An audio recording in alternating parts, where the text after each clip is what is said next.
How to fix Google Meet microphone not working? Let's get started. So for that, first of all, you want to make sure your microphone is not muted. Open up the application and just like that, join or start a meeting. Make sure the microphone is not muted. If the mic icon is red, tap onto it once to unmute yourself. Sometimes the issue is simply caused by the microphone being turned off during the meeting. Now head back, open up settings.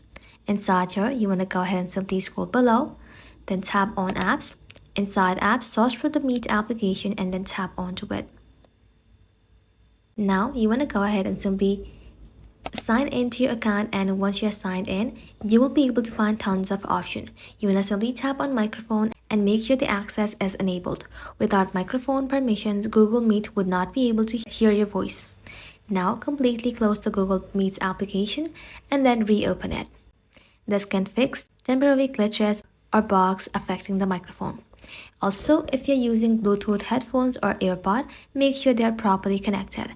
Sometimes Google Meet may try to use different audio device instead of your phone's microphone.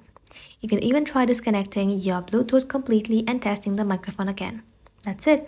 Thank you all for watching. If this video was helpful, consider subscribing to our channel and liking this video.